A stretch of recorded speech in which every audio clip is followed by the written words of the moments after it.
ঘটনাস্থল ফ্লোরিডার ওয়েস্ট পাম বিচ।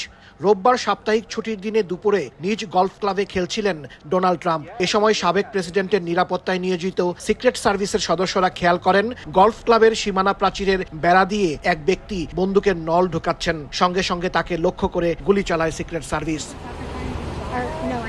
মুহূর্তেই পুরো গলফ ক্লাব জুড়ে আতঙ্ক ছড়িয়ে পড়ে। ট্রাম্পকে ঘিরে রাখেন নিরাপত্তা রক্ষীরা। সঙ্গে সঙ্গে সন্দেহভাজন বন্দুকধারীকে ধরতে পিছনে সিক্রেট সার্ভিস, কিন্তু ততক্ষণে চম্পট দেয় ওই বন্দুকধারী। ঘটনার পর পুরো এলাকা বন্ধ করে রাখে আইন শৃঙ্খলা রক্ষাকারী বাহিনী। পরে ট্রাম্পকে নিরাপদ স্থানে সরিয়ে নেওয়া হয়। আসন্ন প্রেসিডেন্ট নির্বাচনে রিপাবলিকান প্রার্থী ডোনাল্ড ট্রাম্প সুস্থ আছেন বলে জানিয়েছে তার প্রচারণা শিবির।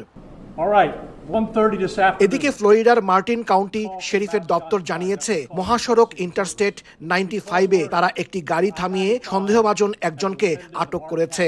তাদের ধারণা গুলি বর্ষণের ঘটনায় এই ব্যক্তি জড়িত থাকতে পারেন। অন্যদিকে ট্রাম্পকে হত্যা চেষ্টা করা হয়েছে বলে ধারণা করছে মার্কিন গোয়েন্দা সংস্থা FBI। এরই মধ্যে তদন্ত শুরুর কথা জানিয়েছে সংস্থাটি।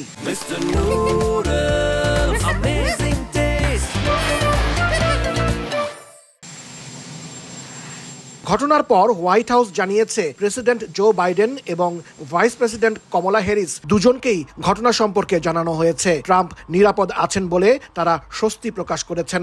যুক্তরাষ্ট্রে সহিংসতার কোনো স্থান নেই বলে মন্তব্য করেছেন আগামী নির্বাচনে ডেমোক্র্যাট প্রেসিডেন্ট প্রার্থী কমলা।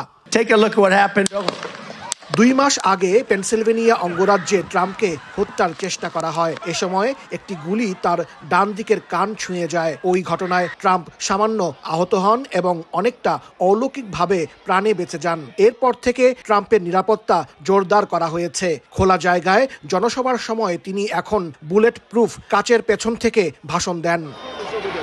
হাসানুজ্জামান সাকি, সময় সংবাদ, যুক্তরাষ্ট্র।